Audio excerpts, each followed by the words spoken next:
కర్నూలు జిల్లా సోమయాజులపల్లి ప్రమాదానికి సంబంధించి మరింత సమాచారం మా ప్రతినిధి శ్యామ్ ప్రత్యక్ష ప్రసారం ద్వారా అందిస్తారు. మొత్తం 5 మంది గాయపడ్డారు. మొత్తం ఆటోలో 14 మంది ప్రయాణిస్తున్నారు. 14 మందిలో 9 మంది మృత్యువాత పడ్డారు. ఈ సోమయాజులపల్లి దగ్గర ఈ ఘటన వేకువజామున చోటు చేసుకుంది. మనం చూస్తున్నాము కర్నూలు సర్వజన వైద్యశాలలోని మార్చురీ దగ్గర ఉన్నాము. మార్చురీ దగ్గర మొత్తం విషాద ఛాయలు అలుముకున్నాయి. ఎంతో మంది మృతుల బంధువులు గాని క్షతగాతులు గాని మృతుల బంధువులు ఇక్కడ వచ్చి వెయిట్ చేస్తున్నటువంటి పరిస్థితి కనిపిస్తోంది. మొత్తం అధికార యంత్రాంగం గాని పోలీసులంతా గాని ఇక్కడ వెయిట్ చేస్తున్నారు. ఇటు డీఐజీ ఘటంనేని శ్రీనివాస్ పరిస్థితిని సమీక్షిస్తున్నారు. మనకు తెలిసిన మన దగ్గర ఉన్న సమాచారం ప్రకారం మొత్తం చనిపోయిన వారిలో మృతులు మారెప్ప, సోమక్క, గౌరమ్మ, ఈరమ్మ, మాణిక్యమ్మ, లక్ష్మీదేవి, బోయ లక్ష్మీదేవి, గోవిందమ్మ, హుసేనమ్మ వీరు మొత్తం 9 మంది చనిపోయారు. బోయ అశోక్, వాసు, భగవంతు, సరోజమ్మ, మద్దిలేటి ఈ 5గురు చికిత్స పొందుతున్నారు. వీరు ప్రస్తుతం వీరికి వైద్యులు చికిత్స అందిస్తున్నారు. మొత్తం చనిపోయిన వారిలో కోడుమూరు మండలం కలపారి వాళ్ళు, వెల్దుర్తి మండలం రామల్లకోట వాళ్ళు, గూడూరు మండలం చనుగొండ్ల వాళ్ళు ఈ మొత్తం 3 మండలాలకు చెందిన వారు ఇక్కడ ఉన్నారు. ప్రస్తుతం పరిస్థితిని డీఐజీ ఘటంనేని శ్రీనివాస్ గారు పరిశీలిస్తున్నారు. సార్, ఎలా ఉంది పరిస్థితి? మొత్తం 9 మంది చనిపోయారు, ఎలా ఉంది? అంటే ఇప్పుడు అక్కడైతే చాలా దురదృష్టకరమైన ఇన్సిడెంట్ ఇది. అంటే ఇంత ఎర్లీ మార్నింగ్ 6 o'clock, అది అందరూ వృద్ధులు, అంటే ఏజ్డ్ పీపుల్ చనిపోవడము. మెయిన్గా వీళ్ళు ఏదో ఆయుర్వేదిక్ ట్రీట్మెంట్ కోసం కోడుమూరు నుంచి ఆటోల్లో బయలుదేరారు మహానందికి పోవడానికి. 3 ఆటోల్లో బయలుదేరినట్టు తెలిసింది. 2 ఆటోలు ముందు వెళ్ళిపోయింది. ఈ లాస్ట్ ఆటో మాత్రం అనుకోని రూట్లో వీళ్ళు పోవడం, దాని తర్వాత ఎదురుగా ఆర్టీసీ బస్సు రావడం. సో కరెక్ట్ ఎగ్జాక్ట్గా ఎలా యాక్సిడెంట్ అయింది అనేది కొంత సమాచారం ఉన్నప్పటికీ అది ఆ ఇన్వెస్టిగేషన్ అయితేనే నిర్ధారణ అనేది చేయడానికి ఉంటుంది. బట్ ప్రిలిమినరీ ఇన్వెస్టిగేషన్ బట్టి చూస్తే కొంత ఆటో వైపే తప్పు కనిపిస్తున్నది. దీంట్లో ఏంటంటే ఇంకా 5గురు ఇంజూర్డ్ ఉన్నారు. ఆ 5గురు ఇంజూర్డ్ని కానీ వెంటనే ఇప్పుడు వాళ్ళకు ట్రీట్మెంట్ జరుగుతూ ఉంది. మోస్ట్లీ వాళ్ళు అవుట్ ఆఫ్ డేంజర్ అని డాక్టర్ గారు చెప్పారు. ముఖ్యంగా మాకు అక్కడ ఇన్సిడెంట్ అయిన తర్వాత ఇమ్మీడియట్గా హాస్పిటల్ మీదనే మేము ఎక్కువ దృష్టి పెట్టాం. ఎందుకంటే హాస్పిటల్ ఎంతమందిని రక్షించుకుంటే అంతమంది వీలవుతుందనే ఉద్దేశంతో ఇక్కడ హాస్పిటల్ మీద కాన్సన్ట్రేట్ చేయడం జరిగింది. సో మనం చేసే పరిస్థితి కానీ లేకుండా పోయింది. ఎందుకంటే ఆల్రెడీ అక్కడే సీన్లోనే డెడ్ అయిపోయారు. ఈ ఆల్మోస్ట్ ఈ 7 members డెడ్, వచ్చేటప్పటికే 2 members కానీ డెడ్ అయిపోయారు.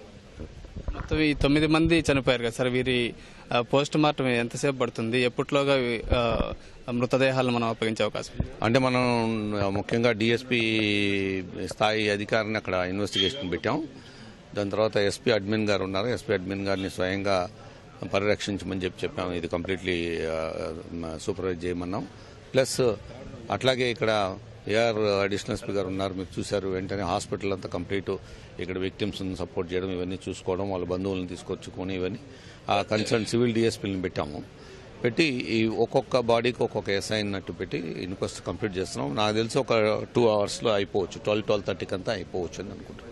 మొత్తం ఈ 5 మంది అవుట్ ఆఫ్ డేంజర్ అంటున్నారు కదా సార్, అంటే హెడ్ ఇంజురీస్ కానీ ఇట్లాంటివి ఏం లేవు. అంటే ఇప్పుడు వరకు మన డాక్టర్స్ చెప్పడం వరకు మనకు తెలిసింది ఏంటంటే they are out of danger అని. దాంట్లో ఒకరికి ఇంకా అంటే ఆటో డ్రైవర్ ఎవరైతే డ్రైవ్ చేశారో ఆ ఆటో డ్రైవర్కి కొంత ఇంజురీస్, ఎక్కువ బ్లడ్ పోయింది.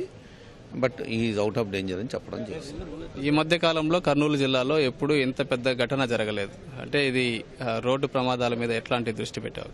అంటే మీకు తెలుసు, మనకు స్పెషల్గా కర్నూలు జిల్లా మనకు ఈ మధ్య కాలంలో కానీ అవార్డు కానీ వచ్చింది. మనకు కర్నూలు జిల్లాలో లాట్ ఆఫ్ ప్రికాషన్స్ తీసుకోవడం, అన్ని రకాల చర్యలు తీసుకుని మనం ఓవర్ స్పీడింగ్ కానీ ఓవర్లోడింగ్ కానీ అలాగే ఈ హెల్మెట్ లేకుండా డ్రైవ్ చేయడం కానీ ఇటువంటి చర్యలు అనేవి తీసుకోవడం జరిగింది.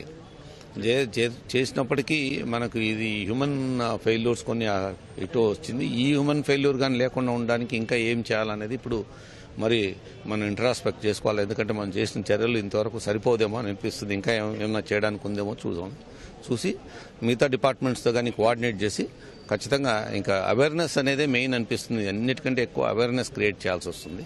అవేర్నెస్ క్రియేట్ చేద్దాం అనుకుంటున్నాం. సార్, ఫైనల్ గా ఈ ఆర్టీసీ బస్సు డ్రైవర్ గానీ దాంట్లో ప్రయాణికులకు గానీ ఉన్నాయి, వాళ్ళకి ఎవరు ఇంజరీస్ ఏం లేవు. వాళ్ళకు ఆర్టీసీ బస్ డ్రైవర్ గాని మా దగ్గరే ఉన్నారు. ఇంకా ఆయన ఇచ్చే సమాచారాన్ని బట్టి దాన్ని అక్కడ ఎంక్వైరీ చేస్తున్నాం. అక్కడ డిఎస్పీ ట్రాఫిక్ ని ఇన్వెస్టిగేటింగ్ ఆఫీసర్కి ఇచ్చాం. సో అక్కడే ఉన్నారు. నేను కానీ ఇప్పుడు ఇక్కడ ఈ హాస్పిటల్ అయిపోయింది కనుక నేను ఇప్పుడు సీన్ దగ్గరికి వెళ్ళి నేను పర్సనల్గా ఒకసారి చూద్దాం అనుకున్నాను. Thank you. ధన్యవాదాలు సార్. ఇది డిఐజీ గారు చెప్తుంది. మొత్తం 9 మంది మృతులు ఎవరైతే ఉన్నారో వారి పోస్ట్ మార్టం అయితే స్టార్ట్ అయింది. మరో 2 గంటల్లో పోస్ట్ మార్టం పూర్తి అవుతుంది. బంధువులకి మృతదేహాలను అప్పగించే అవకాశం ఉంది. మరో 5 చికిత్స పొందుతున్నారు. 5 పరిస్థితి కూడా అవుట్ ఆఫ్ డేంజర్ అని చెప్తున్నారు. వారికి ఎలాంటి ఇబ్బంది లేదని చెప్తున్నారు. వారు ప్రాణాపాయ పరిస్థితి లేదని చెప్తున్నారు. మొత్తానికైతే ఈ కర్నూలు జిల్లాలో గతంలో ఎప్పుడూ ఇలాంటి ఇంత పెద్ద ఘటనలు చోటు చేసుకోలేదు. ఈ మధ్య కాలంలో ఇది అంటే ఒకే గ్రామానికి చెందిన వారు 6 మంది ఉండడం, మొత్తం వీరందరూ కూడా వృద్ధులు కావడం, దీంతో ఇక్కడ విషాద పరిస్థితులు అయితే నెలకొన్నాయి. ఈ పరిస్థితిని అధికారులు అయితే సమీక్షిస్తున్నారు. ఇప్పటికే ట్రాన్స్పోర్ట్ మినిస్టర్ అచ్చెన్నాయుడు గారు ప్రగాఢ సానుభూతిని తెలియజేశారు.